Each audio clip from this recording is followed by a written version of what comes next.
Hello, beautiful saints of St. George's. Father Matt here, rolling incognito at Camp Allen. I didn't even bring a clergy shirt. Oops. I feel kind of naked, but here I am. It is a beautiful day, and I can't think of a better place to make this intro and outro to Bridgette Beineke's moving remarks in her Jubilee Narrative this last Sunday than here at Camp Allen. And you know, the first reason why is because one of the things that I heard Bridgette talk about is stability. I don't know if you know this, but stability is one of the virtues or values of the Benedictine community, of Benedictine spirituality, which is woven through our Book of Common Prayer and our Anglican way. I love what Bridgette talked about in terms of desiring more stability at the end of life. I'm talking about the end of life in my intro. This desire, this wise, prudent desire to age in place, and so that's what led her to the Mueller community. How amazing.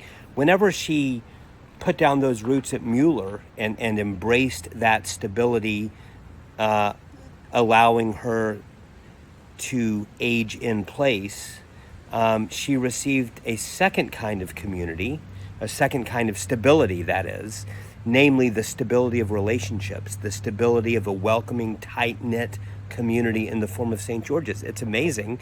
It's yet another reason why St. George's is worth supporting. St.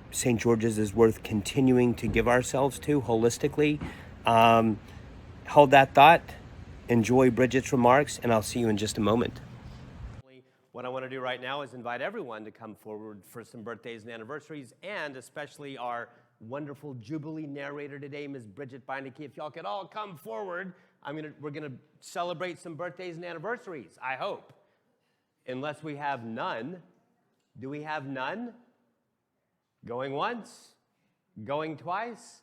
I love it / hate it when that happens. Ms. Bridgette, it's all you. Welcome. Thanks, Father Matt. Well, I was not a cradle Episcopalian. I didn't join the Episcopal Church until 2 or 3 years after my husband passed away in 2004. I joined St. Matt's, and I had sold my home in West Austin and became happily homeless because I was caught in that crisis financially in 2007 and 8. And I had bought a condo before I'd sold the house, and then I was stuck with, 2 places. And so I ended up selling both within 10 days and became happily homeless, but obviously very privileged homeless by being able to rent some places. And then I found the Mueller community, and I thought, gosh, it makes sense to move to a new church. I'd gone to St. Matt's, so that as I age, I can age in place and be close, maybe close enough to walk to my church or get a ride when I can no longer drive. And so I was really amazed at the outpouring of welcome that I received here. Most of you know that I have another new grandbaby, and it's pretty remarkable because was sort of deprived of girls. I raised 2 boys, and I know that the fundamental thing in life is to be, I see you, I choose you, and I hold you. And holding that new baby has reminded me of that, and that is how I felt about being at St. George's. And you can tell from the announcements there's so much going on here, even though our congregation is small, say, compared to St. Matt's. And, Pete's remark about our Jubilee ceremony was about the court, the St. George's Court. And this church was way ahead of its time in providing affordable housing. August spoke of our connection and community, and Hal spoke of the chalice that's been restored and how we share communion.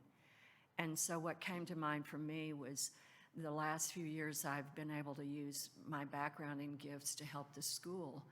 But that, knowing as a young mother that I didn't feel comfortable going back to work until I had good childcare, we now have 16 infants in our school.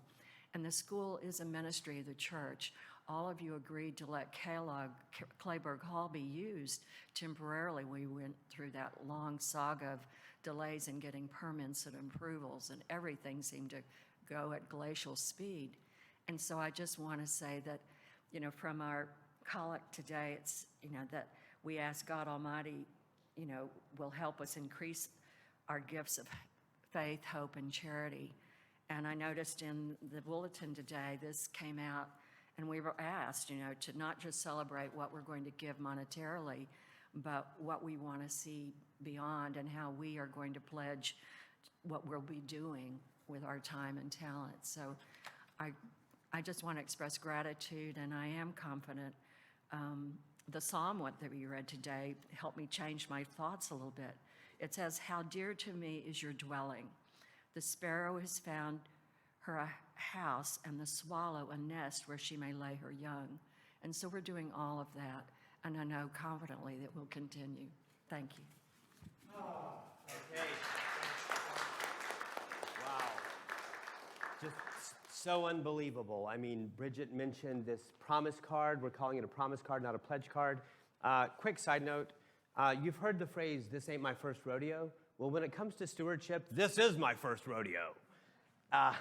And so this card that Hal Stevens helped with is so amazing. There's going to be all sorts of ways in which we can improve, in which I can learn and improve next year. But this is my first rodeo. We are doing the best we can, and it's pretty great.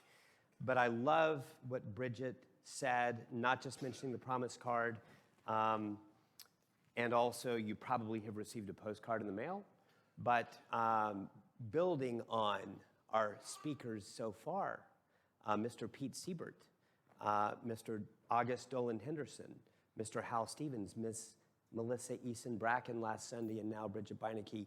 It is so obvious that the Lord is at work in this community. It is so obvious that we have a future worth fighting for, worth celebrating, and that's what this is about. That's what Jubilee is about. So Bridgette, thank you so much, and y'all, wonderful to be with you today. Now, sisters and brothers, walk in love as Christ loved us and gave himself for us, an offering and sacrifice to God. I hope that those words of Bridgette's were as moving for you as they were for me. In my intro, I spoke about sort of end-of-life stability. And for this outro, just want to leave you with some thoughts, just inspired by Bridgette. Some thoughts, not about the end of life, but about the beginning of life. I was very moved by Bridgette's remarks because in several different ways, she talked about the future. She talked about new life. She talked about babies. She talked about how important it is for her to hold her new baby granddaughter. And how that reminded her of the importance of relationship, the importance of I see you, I choose you, I hold you. That led her to talk about how at St. George's Episcopal School, we have 16 infants. It's amazing. And then, like most profoundly of all for me, Bridgette quoted, after quoting the collect of the day, after referencing our promise card, she quoted Psalm 84. Psalm 84, the psalm from this last Sunday. The sparrow has found herself a house. The swallow has built herself a nest in which to lay her young. It's a reminder, not about simply the end of life, but also the beginning of life, the beginning of new life, the future that we have together, the future that we are called to invest in, not in a capitalist way, but in a spiritual way, to hearken back to something that August said. It's a reminder about the future. So as we transition from this Sunday to next Sunday and continue in this Jubilee journey together, I'm so grateful for Bridgette's words, and I hope that they inspire you and motivate you to be thoughtful in terms of the promises that you are going to make to God and to God's community in the form of St. George's, just as they do me. God bless you, and I will see you soon.